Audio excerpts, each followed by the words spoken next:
안녕하세요. 켈리의 작은 도서관에 오신 것을 환영합니다. 오늘은 유시연 작가의 벚꽃 공원을 소개해 드리겠습니다. 봄이면 벚꽃이 흐드러지게 피는 공원이 있습니다. 사람들은 즐겁게 웃고 사진을 찍지만 그곳이 아버지와의 마지막 기억이 남은 자리입니다. 요양원에 계셨던 아버지, 그리고 끝내 전하지 못한 말들. 유시연 작가의 벚꽃 공원, 이제 그 속으로 함께 걸어가 보겠습니다.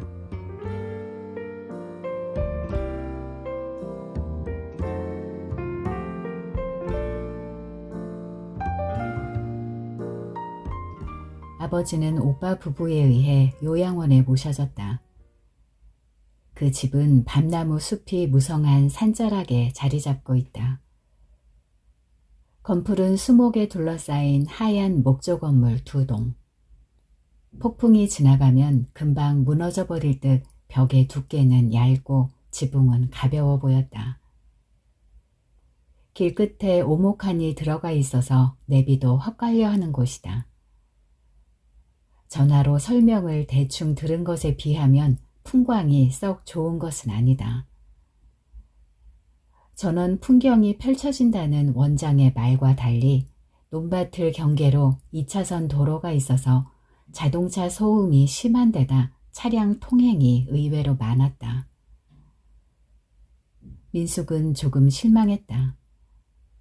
아버지가 고향집 정서를 느낄 수 있을지도 모른다고, 그래서 안정감을 갖게 될 수 있을 거라고 예측했던 것에서 빗나가 버렸다. 이름이 왜 해 뜨는 집인가는 모르겠다. 원장실에서 원두커피를 한 잔 마시는 동안 LP판에서 해 뜨는 집이 흘러나왔다. 영화 전망 좋은 방이 그 순간 떠올랐다. 원장의 집무실 책상 뒤로 LP판이 벽면에 빼곡하게 차있다. 50대 초반으로 보이는 원장은 후덕한 인상이었다. 어른들이 좋아할 만한 집이지요. 해 뜨는 집이 실내를 휘돌아 휴게실과 노인들의 방에 흩어졌다. 기묘한 분위기에 휩싸였다. 오빠와 올케는 다소 지루한 듯 원장의 설명을 들었다. 그럼 한 달 비용이 얼마죠? 오빠는 지루하다는 듯 원장의 말 허리를 자르고는 현실적인 문제로 들어갔다. 원장이 그제서야 낮잠에서 깨어난 나른한 표정을 거두고는 씩 웃어 보였다. 처음으로 원장에게서 생기가 느껴지는 순간이었다. 60만 원입니다. 투급실은 뭡니까? 그건 80만 원인데 뭐 60만 원이나 80만 원이나 별 차이가 없습니다. 60만 원으로 하죠. 언제 모셔오면 됩니까? 내일이라도 오신다면 방을 치워놓겠습니다. 마침 방이 하나 비어 있어서 운이 좋군요. 요즘은 워낙 시설이 좋아서 다들 바쁘기도 하고요. 병든 노인을 집에서 뒤치다꺼리 하기가 어디 쉽나요? 민숙은 오빠가 다른 시설을 더 둘러보고 결정하기를 기대했으나 처음 발걸음한 곳에서 쉽게 결정을 해버려 서운했다. 1년 전 아버지가 쓰러졌을 때 전업주부로 있던 올케는 직장을 얻어 일을 시작했다. 그 일이라는 게 김치공장에서 흰 가운을 걸치고 고무장갑을 낀 채 매운 양념을 절인 배추에 버무리는 일이었다. 주부라면 누구나 할 수 있는 일이라지만 더 나이 들면 채용해주지 않는다고, 마트나 백화점에서 물건 파는 아르바이트도 40 넘은 여자는 써주지도 않는다며 변명 비슷한 푸념을 했다. 고혈압의 강경화 말기에서 암으로 전이된 아버지는 몸에서 물기가 서서히 빠져나가는 대신 정신은 말짱했다. 끊임없이 잔소리를 해대는 아버지 옆에 붙어있을 간병인은 없었다. 간병인이 몇 번 바뀌자 오빠로부터 전화가 왔다. 퇴근하면서 잠깐 들러도 되겠니? 생전 민숙이 사는 일에는 상관도 안 하던 오빠였다. 민숙은 아버지 때문이라는 걸 직감했다. 친정 형제들이 아버지 병세가 심각해지자 모시는 문제를 놓고 고민하다가 혼자 된 민숙이 집에 의탁하면 좋겠다는 의견이 모아졌고 그 내용이 즉시 여동생 민희를 통해 민숙에게 전해진 게 한 달여 전이었다. 오빠는 귤이 든 검은 비닐봉지를 슬그머니 내려놓으며 집안을 쓱 둘러보더니 혼자 살기에 적적하겠다고 운을 떼었다. 오빠가 갑자기 무슨 일이야? 네가 어떻게 지내는지 궁금하기도 하고 또 본론이 뭔데? 숨 좀 돌리자. 커피 한 잔 주라. 커피포트에 물이 끓는 소리가 침묵 사이에 끼어들었다. 오빠는 흰색 머그잔에 든 커피를 한 모금 마셨다. 목전 너머로 커피를 삼키는 소리가 유난히 크게 들렸다. 니한테 짐 얹어주는 것 같아 미안하다. 아버지는 시설에 모시려고 한다. 민숙은 아버지의 유산을 오빠와 남동생이 다 챙겨놓고 왜 나한테 노인을 떠맡기려고 하느냐며 말하고 싶은 것을 억지로 눌러 참았다. 아버지가 쓰러지고 나서 오빠는 올케와 부랴부랴 시골로 가서 아버지의 땅이며 집을 정리했다고 들었다. 그러나 정작 민숙이 서운한 것은 재산 문제가 아니었다. 남편과 이혼하는 과정에서 친정 형제들은 아무도 민숙이 편이 되어주지 않았다. 남편은 민숙이 이혼을 요구할 때는 어림없는 소리 말라고 윽박지르더니 막상 여자가 생기자 노골적으로 그녀와의 관계를 드러내었다. 숨겨놓은 여자를 몰래 만난다거나 하는 것도 일종의 부인에 대한 예의일지도 모른다고 민숙은 생각했다. 아마 알았어도 민숙은 모른 척 했을 것이다. 남편은 당당하게 그가 만나는 여자와 전화를 하거나 문자를 주고받으며 민숙의 원죄를 단죄하려는 듯 했다.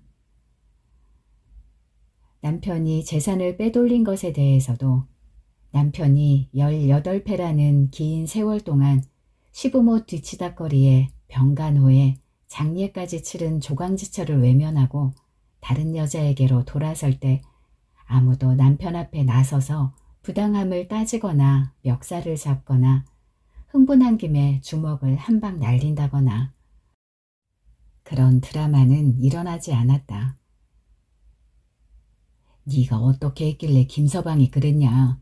남자는 다 여자 하기 나름인데 그러다 말겠지. 오빠 입에서 그 말이 떨어지자 올케조차도 수긍한다는 듯 고개를 끄덕이는 것을 보고 민숙은 두 번 다시 친정의 걸음을 안 하리라 다짐했었다. 더구나 여동생 민희는 남편에게 전화해서 따지기는커녕 출출 울며 나에게는 형부가 정신적으로 의지가 되었는데 우리 인연은 여기까지인가 봐요. 어쩌고 하며 마치 예정된 수순을 밟는 인생들처럼 다소곳하니 작별을 했다. 민숙은 인생의 시련기를 지나며 형제 자매가 아무런 도움이 되지 못함을 서운해하다가 나중에는 그런 마음마저도 내려놓았다.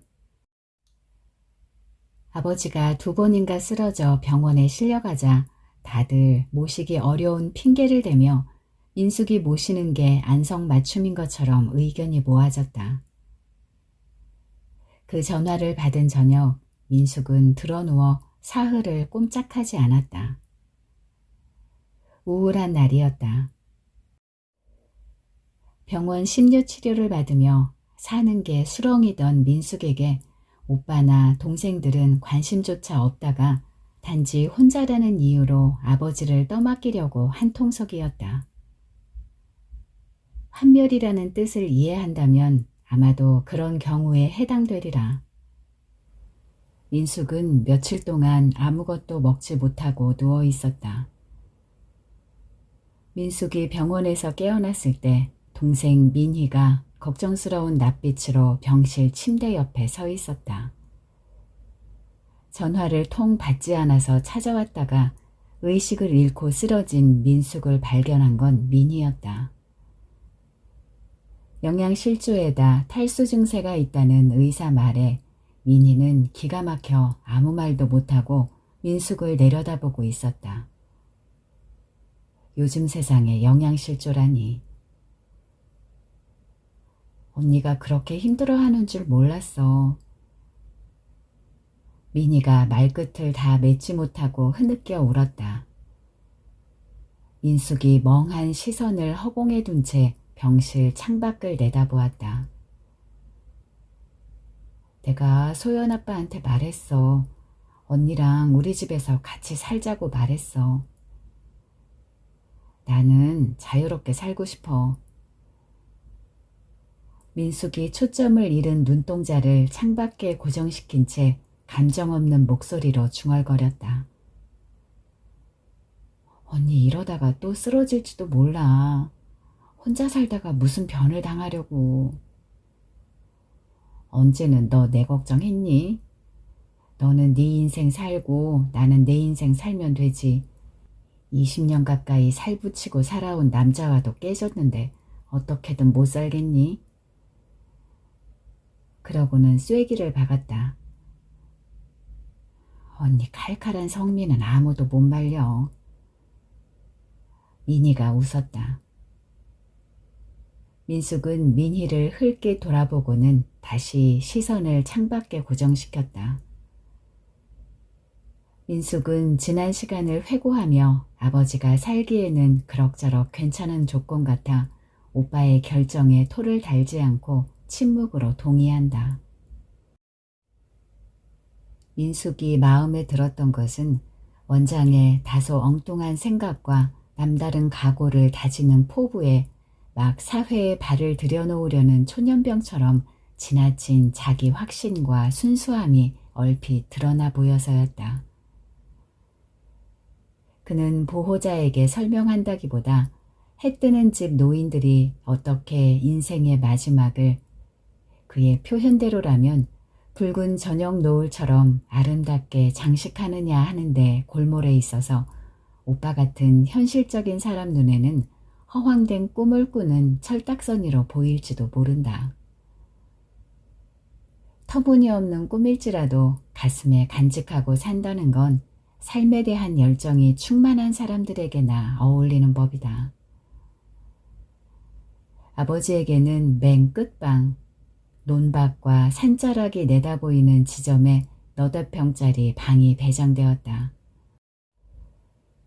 벽면에 바짝 붙여진 싱글 침대 뒤로 창문이 달려 있어서 옆으로 누우면 논밭과 숲의 경계가 보였다. 산자락을 돌아 나가는 자동차들이 삽시간에 어디론가로 사라지는 풍경이 게임 화면처럼 나타난다. 그만 가봐라, 바쁠 텐데. 아버지의 시선이 사라지는 자동차 꽁무니에 머물고 민숙의 시선은 논밭과 도로와 산자락의 경계쯤에 머물고 있다. 저교로운 시간 속으로 바람소리가 지나간다. 민숙은 아버지에게 할 말이 많은 것 같은데 막상 늙어가는 아버지의 주름과 피하 출혈로 검붉게 착색된 피부와 왜소해진 몸집을 보자 입이 떨어지지 않는다.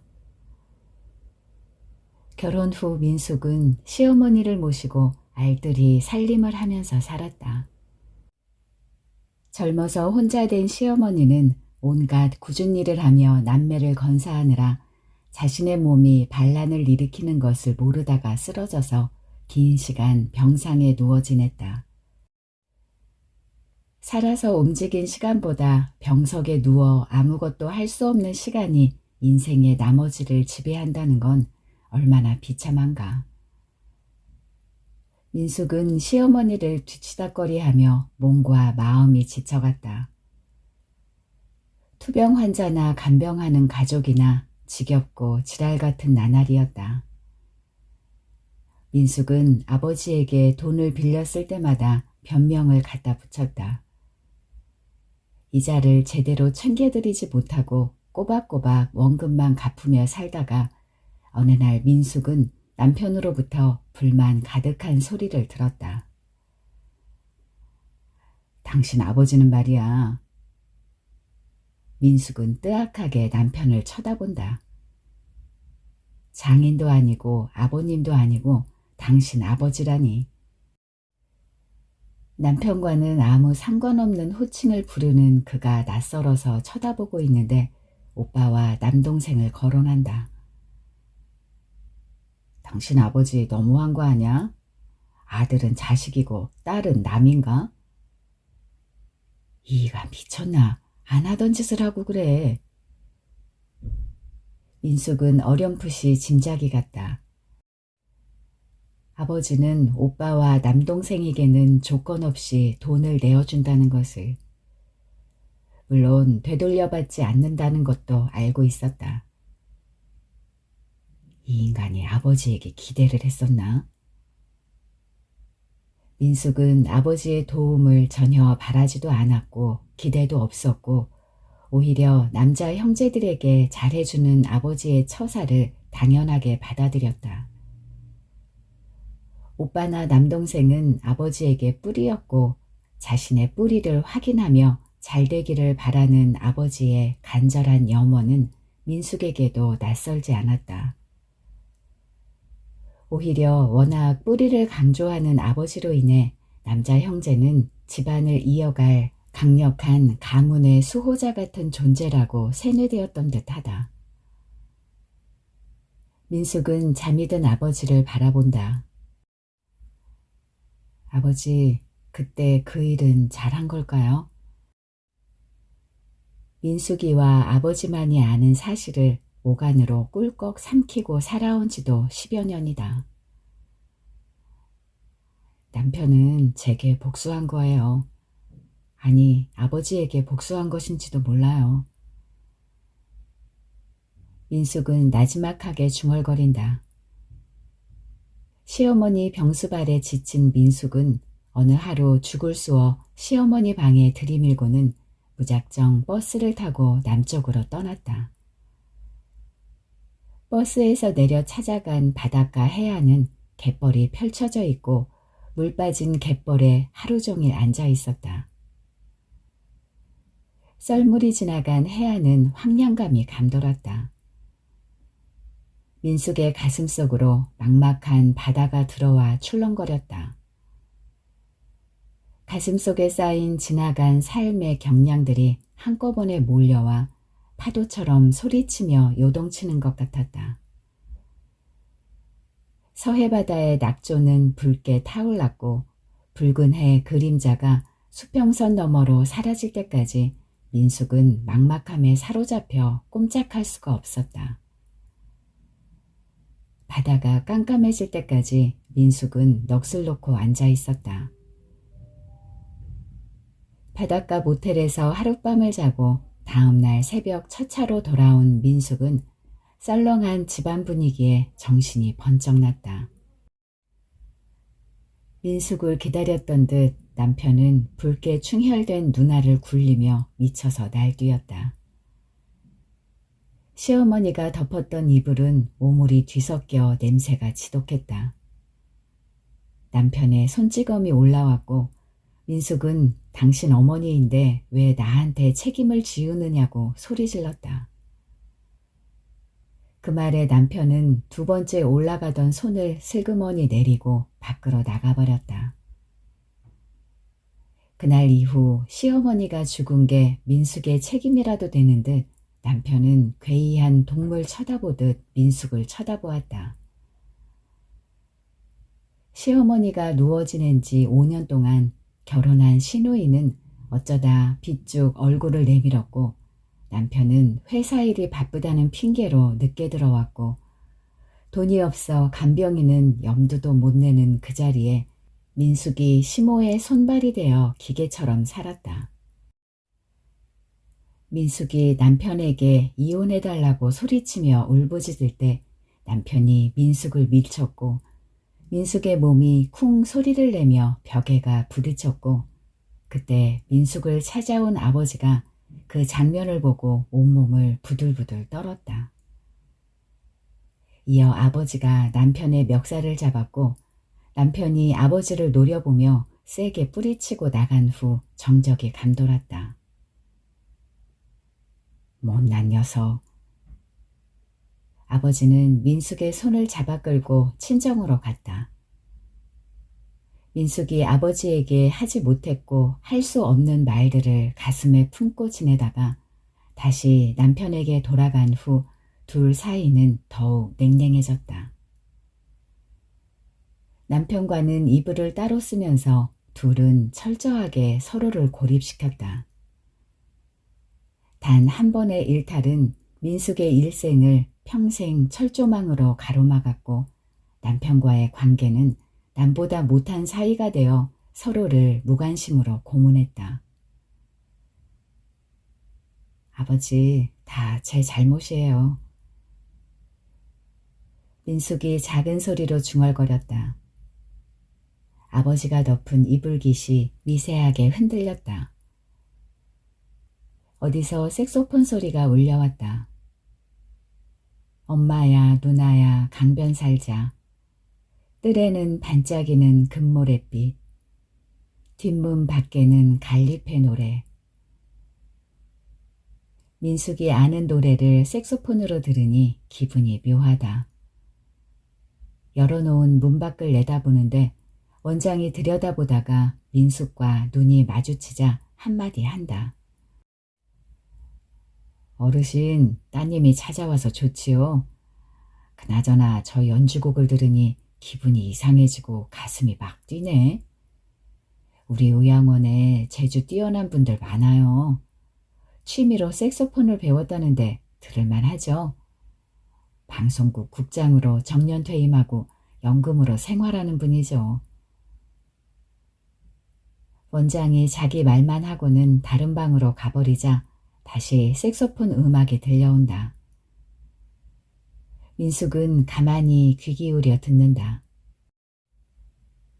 아버지의 고른 숨소리가 들리고 이불깃이 솟아올랐다가 가라앉았다가를 반복하며 미세하게 움직인다. 엄마는 아버지 밑에서 숨도 제대로 못 쉬고 살아왔어요. 그런데 며느리한테는 꼼짝 못하는 아버지를 보니 엄마 생각이 많이 났어요. 그래도 아버지가 고마워요. 촌에서 농사지어 딸내미 대학 공부시킨다는 게 얼마나 힘든 일인지 알아요. 여고 입학 때 아버지가 사준 만년필, 지금은 고장나서 못 쓰지만 저에게는 가장 소중한 유산이에요. 아버지, 빨리 회복하고 일어나셔야 고향집도 가고 외국 여행도 가고 아버지가 좋아하는 송어회도 먹을 수 있잖아요. 5월이면 밭두렁에 풀이 무성해질 거고요. 그러면 아버지가 키우던 소가 그 풀을 뜯어먹으며 포만감에 젖으면 아버지가 행복해한다는 거 다 알아요. 아버지, 형편 어려울 때마다 돈 빌려주신 거 고마워요. 그런데 그 몹쓸 인간이 고마운 줄 모르고 인색하다고 비난할 때는 잠시 아버지를 원망하기도 했어요. 하지만 지금은 아버지가 고마워요. 내 아버지라는 게 자랑스러워요. 민숙은 잠든 아버지의 곁에서 혼잣소리로 중얼거린다. 아버지가 민숙의 넋도리를 알아듣기라도 한 것인가. 눈을 감은 아버지 눈자위가 젖어 있다. 아버지를 일으켜 세워서 휠체어에 태워 밖으로 나오니 색소폰 노인이 있다. 보면대에 악보를 올려놓고 색소폰을 부는 사람은 첫날 원장 주변을 서성이며 민숙을 요모조모 뜯어보던 노인이다. 원장실에서 해 뜨는 집을 들을 동안 색소폰 노인은 가만히 귀 기울여 음악을 듣는 듯 했다. 오늘은 색소폰 어르신이 한턱 쏘겠답니다. 어르신들 점심 메뉴는 짜장면이에요. 원장이 뮤지컬 배우처럼 높은 톤으로 말하는데 아무도 반응이 없다. 무표정한 노인들은 슬픔도 기쁨도 먼 과거에 지나가 버린 듯 초탈한 모습이다. 원장의 모노드라마에 초대된 객석의 관객들은 박수를 치지도 환호성도 지르지 않는다. 그러고 보면 이 집은 원장의 동무대처럼 느껴진다. 방으로 들어가는 입구에는 나무 판자를 깐 마루가 있고 마루에는 둥근 탁자를 중심으로 빨간 파라솔이 군데군데 놓여 있어서 멀리서 보면 야외 카페 같다. 선홍색 밝은 파라솔 아래에서 민숙은 원장이 타주는 허브차를 마신다. 허브 농장을 하는 분이 어르신들을 위해 가끔 해차를 보냅니다. 정말 고마운 분이죠. 지난번에는 허브 모종을 텃밭에 심으라고 보내줬어요. 바람이 불 때마다 허브 향이 퍼지는데 노인들에게 좋다나요?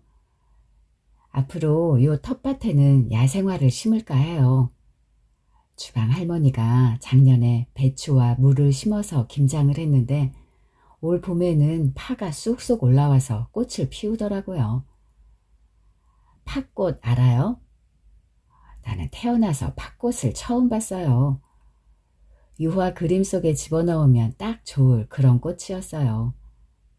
자연은 가만히 있어도 저절로 생명을 연출하는가 봐요. 원장은 말이 많은 사람이다. 조금 피곤하다. 그러고 보니 지난번 원장이 시간 되면 도와달라고 전화를 했을 때도 노인들을 싣고 가는 봉고차 안에서 원장 혼자 떠든 것 같다. 1시간 거리에 있는 왕릉을 보러 가는데 원장은 자원봉사자들을 모두 부르고 민숙을 불러 노인들을 싣고는 왕릉으로 소풍을 갔다. 원장의 마음 씀씀이가 예뻐서 도와주러 나오긴 했는데 하루 종일 귀가 멍멍했다. 집으로 돌아갈 무렵에는 짜증이 났다.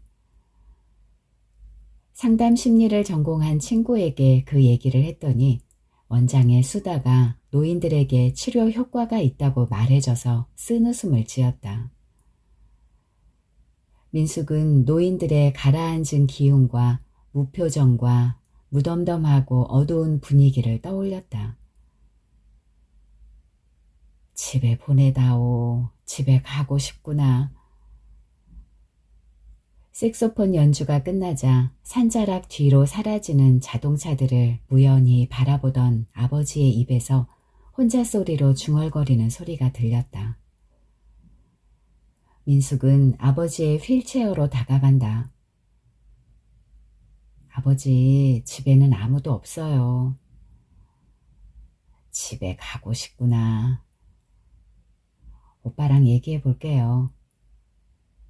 개밥도 줘야 하고 소도 들여매야 하는데 말이다. 아버지, 개는 오빠가 이웃집 아저씨한테 줘버렸고 소는 작년에 팔아버렸잖아요. 아버지 생각 안 나요? 오빠가 자동차 사고 일으켜서 아버지가 소 판 돈 보태서 500만 원 보내준 거요. 그래, 그랬지. 아버지 치매인가? 자꾸 깜빡깜빡 하시네. 얘야, 집은 별일 없겠지? 아무 일 없을 테니 걱정 마세요. 그래, 그래야지. 아버지가 밭자락 넘어 승용차들이 내달리는 길을 망연히 바라본다. 민숙은 색소폰 노인에게로 시선을 돌린다.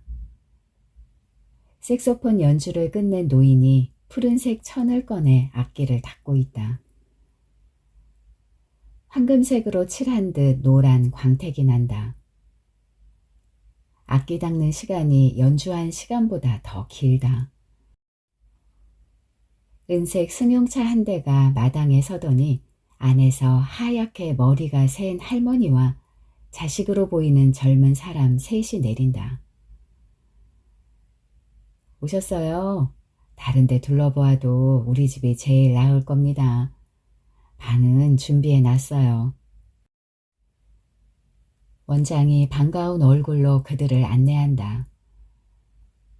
원장의 말투로 보아 구면인 듯하다.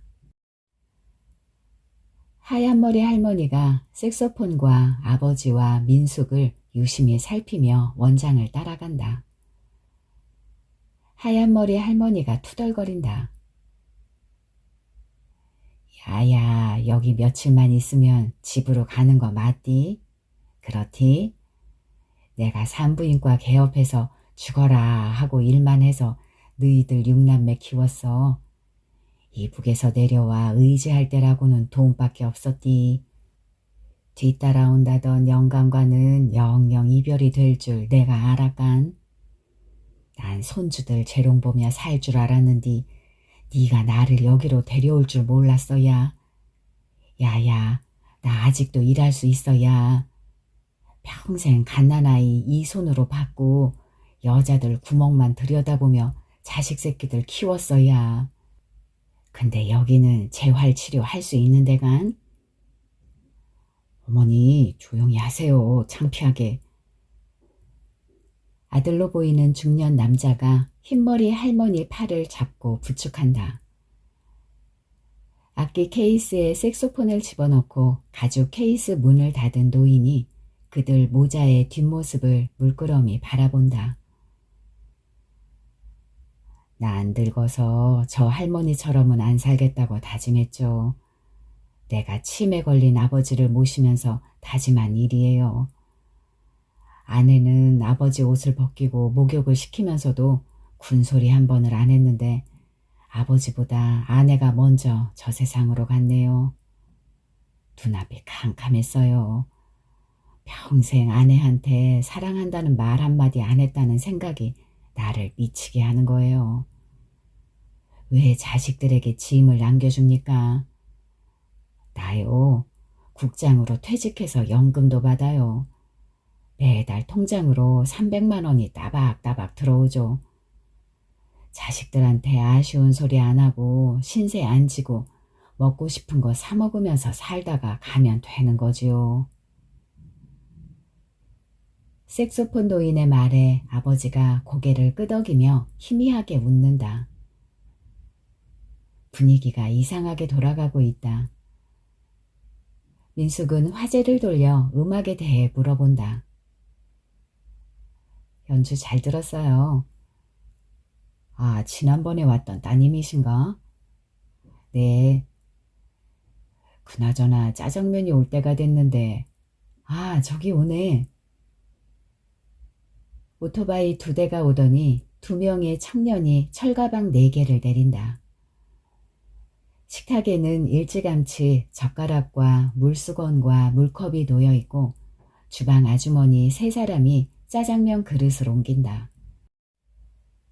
내 포장을 벗겨내는데 2겹, 3겹 포장을 해서 벗겨내기가 쉽지 않다. 노인들은 모두 턱받이를 하고 앉아 서툴게 젓가락을 놀린다. 주방 아주머니 3명이 젓가락질이 서툰 노인을 도와준다.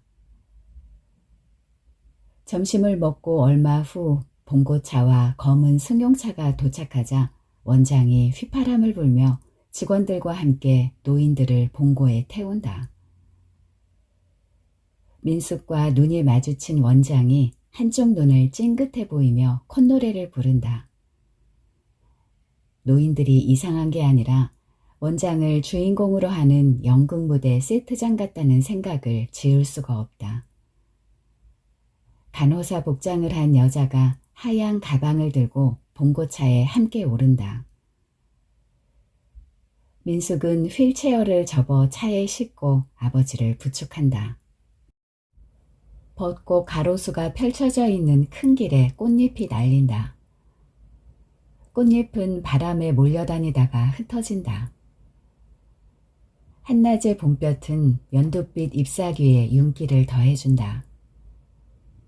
꽃잎이 다투어가며 피어나는 길을 민숙은 늙은 아버지와 나란히 앉아 달린다. 5살 무렵 아버지는 민숙의 손을 잡고 어디든 데리고 다녔다.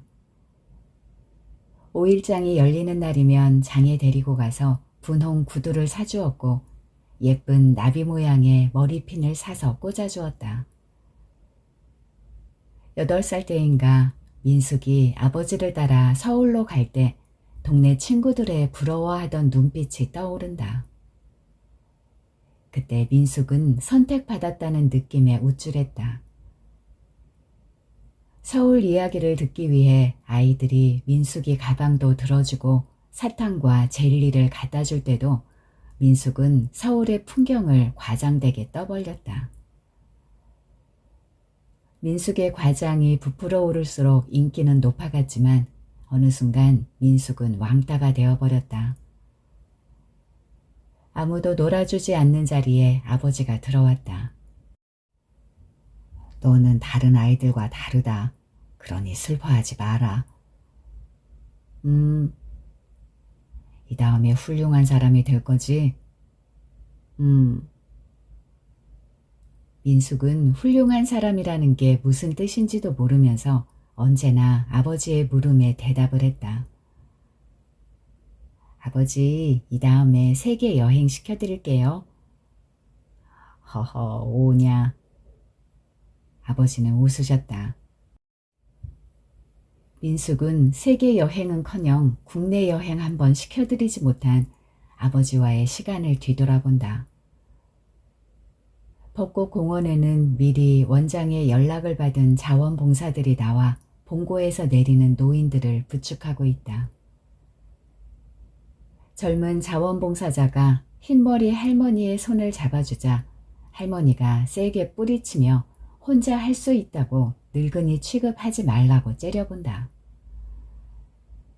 젊은 자원봉사자가 우리 할머니 아직 청춘이시네 라고 뭉치고는 다른 노인에게로 가버린다. 아버지는 혀를 끌끌 차며 그 할망구 성깔 한번 고약하구먼 하고 씩 웃는다.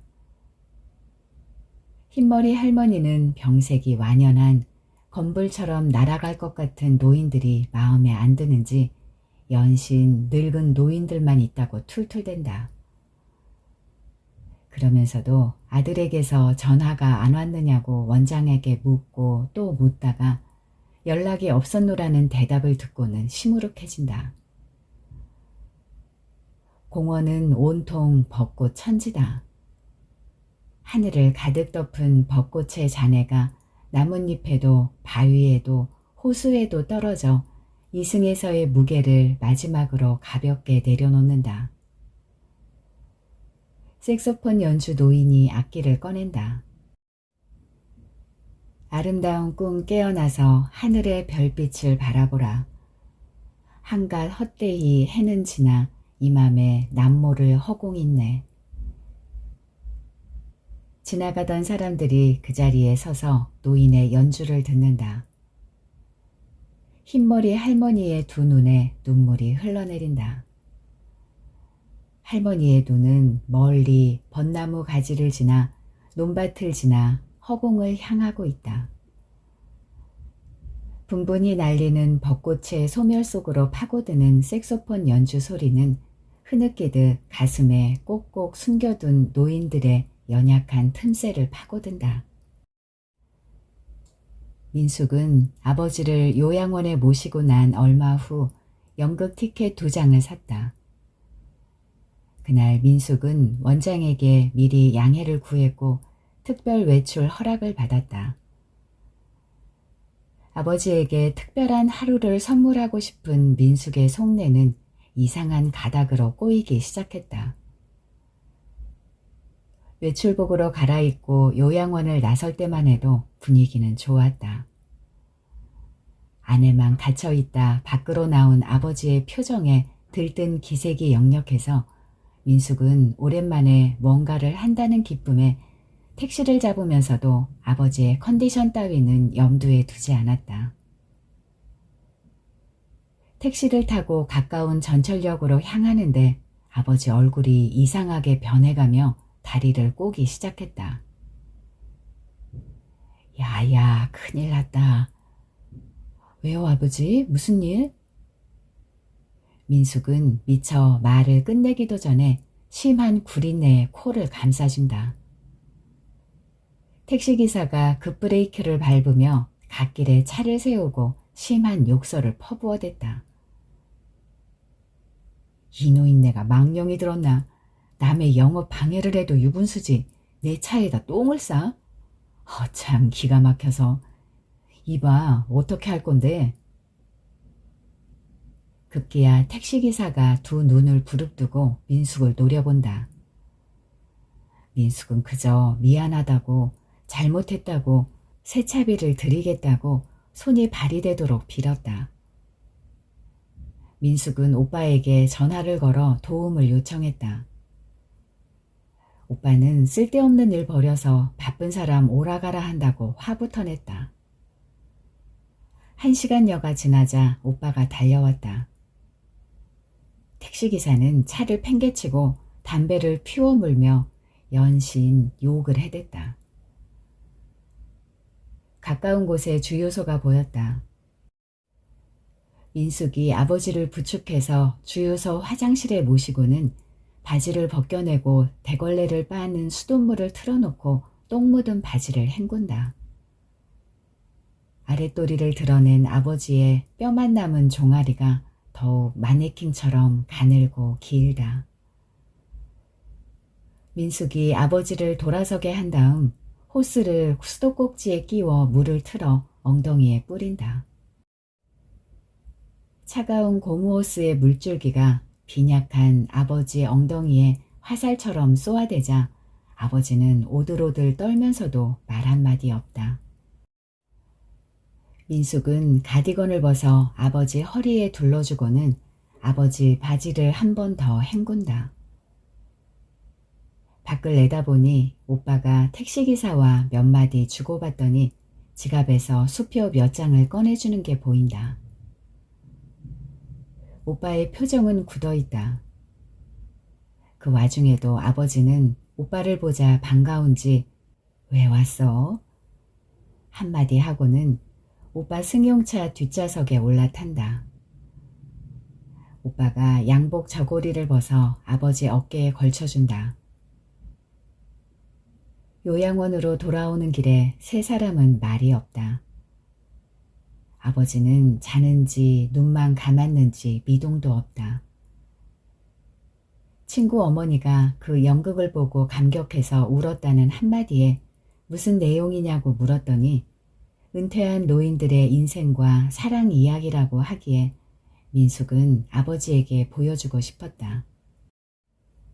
어린 날 코 흘리게 민숙의 손을 잡고 5일장이며 서울이며 문중 제사에 데리고 다녔던 아버지에게 세계 여행은 못 시켜드리더라도 연극 한 편을 보여드리고 싶은 민숙의 꿈은 반나절도 못 돼 꿈으로만 끝났다. 아버지에게도 은퇴 이후의 삶에 대한 꿈이 있었을까?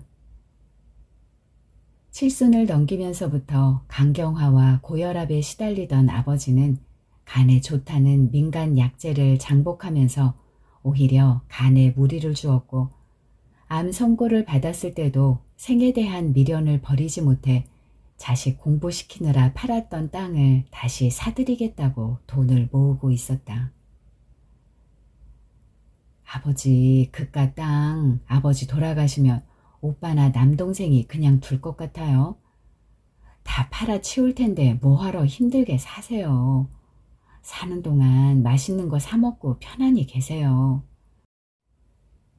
다음 세대에서 팔아먹든 말든 나는 모르겠고 내 대에는 팔아치운 땅을 다시 사야 조상님 면전에 뵐 낯이 있지. 죽으면 소용도 없는데 아버지는 왜 땅에 집착하는지 모르겠어 정말.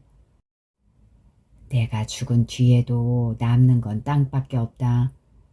너희들이 아무리 돈을 벌어봐야 종이 조각에 불과하지. 아버지는 땅에 대한 집착과 믿음이 깊었다. 땅은 아버지의 조상이고 신이며 후손이었다. 민숙은 아름다운 꿈 노래를 들으며 지그시 눈을 감고 있는 아버지의 휠체어를 밀면서 색소폰 연주자에게 다가간다. 아름다운 노래예요. 들을만 했나요? 훌륭해요. 색소폰 연주자가 악기를 다시 헝겊으로 정성스럽게 문지르며 손질을 한다. 애첩 다루듯 살살 다뤄야 하는 까다로운 악기지요. 매번 닦는 것도 일이겠어요. 젊은 애인 매끄러운 살결을 쓰다듬는다고 생각하면 이 일도 즐거워요. 색소폰 연주자의 낯뜨거운 농담도 거북하지 않은 것은 살아있음이라는 생의 선물을 받은 것 같아서였다.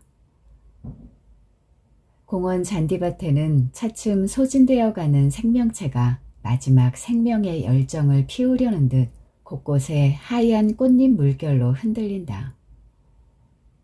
젊은 남녀들이 사진을 찍거나 포옹을 하거나 잔디밭을 구르며 오후에 한때를 보내고 있다. 어르신들, 이 시간에 가장 생각나는 사람, 가장 고마운 사람이 누구예요? 원장이 한 바퀴 둘러본다. 아무도 대답하는 이가 없다. 색소폰 연주자가 악기 케이스를 옆으로 눕혀놓고 일어난다. 원장이 색소폰 연주자 가까이 다가온다. 날씨 한번 죽여주죠? 그러게, 이런 환장할 날씨에는 잔소리하는 마누라 몰래 숨겨둔 애인 데리고 나와서 연애 기분을 느껴보는 게 최고인데 이젠 기력이 딸려서 힘들어. 저 젊은 사람들 좀 봐. 사랑도 한때요. 늙기 전에 사랑도 하고 연애도 하고 후회하지 않는 인생을 살아야지. 색소폰 도인이 눈을 개슴칠에 뜨고는 산책 나온 사람들을 살핀다. 아버지는 말이 없다. 지난번 택시에서의 배설 사건 이후 아버지는 부쩍 말이 없고 갑자기 늙어버렸다. 얘야, 내 몸이 왜 이러냐? 민숙은 아버지의 말짱한 정신과 비례하여 망가지는 몸이 슬프다 못해 가슴 아프다. 아버지의 명료한 정신은 마당에 서 있다가도 바짓가랑이 사이로 줄줄 새는 똥구멍을 조일 힘에 느슨함에 스스로 못 견뎌야 한다. 아버지는 의식과는 다르게 자꾸 망가져가는 당신의 몸을 슬프게 바라본다.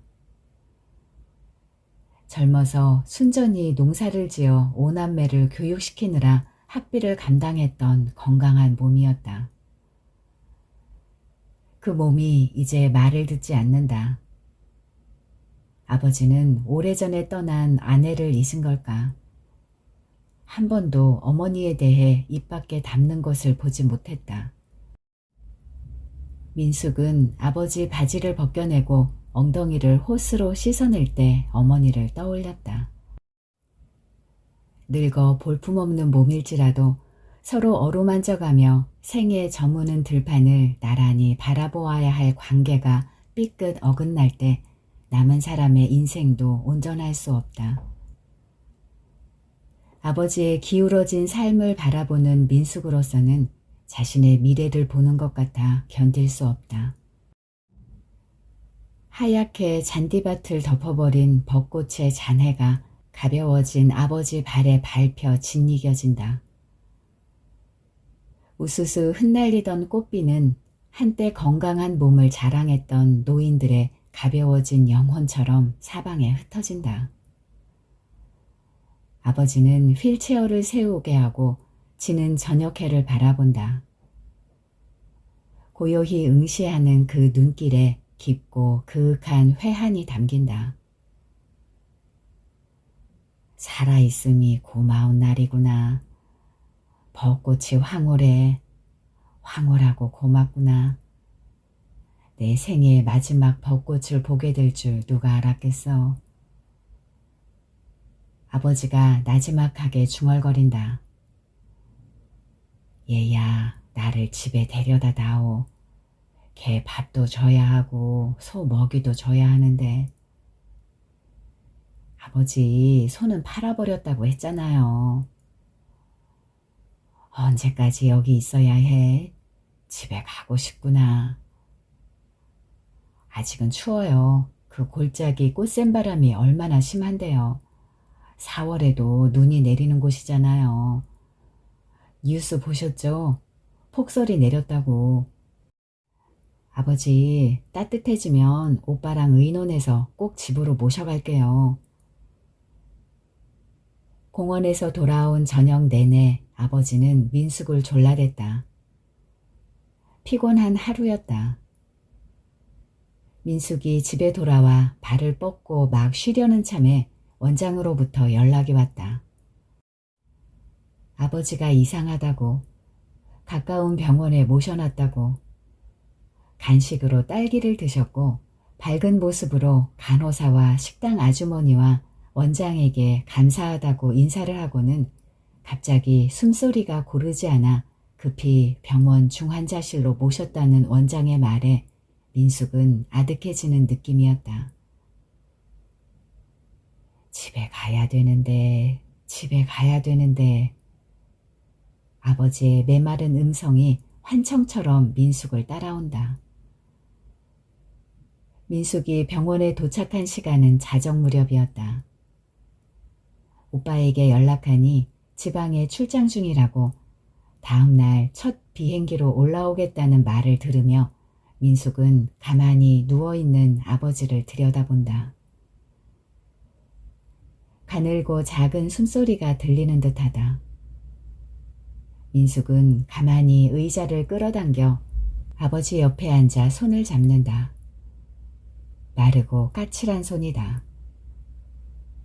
미지근한 손의 온기가 민숙의 실핏줄을 따라 가슴으로 전해진다. 아버지, 고향 가고 싶으셨댔죠? 조금만 힘을 내요. 꽃샘추위가 물러가면 아버지 모시고 고향집에 갈게요. 아버지는 미동도 안 하고 누워있다. 차갑지도 뜨겁지도 않은 손의 온기는 어쩌면 민숙의 몸에서 전해지는 온기일지도 모른다는 느낌이 들어 민숙은 가만히 아버지 가슴에 귀를 대본다. 꿈을 꾸고 계신 거야. 민숙은 혼자 소리로 중얼거려 본다. 인생이 꿈이 아닐까. 낮에 본 벚꽃의 환영이 스쳐 지나간다. 벚꽃이 황홀해. 아버지. 민숙은 낮에 본 벚꽃 환영이 그림자처럼 따라붙으며 눈앞을 어지럽히자 목이 맨다. 이렇게 누워만 계시면 어떡해요. 아직 여행도 한 번 못 보내드렸는데, 고향집에도 가야 하는데 이렇게 누워만 계시면 어떡해요, 아버지. 민숙은 분분히 날리는 벚꽃 환영을 보며 꾹꾹 눌러 참았던 울음이 차오른다.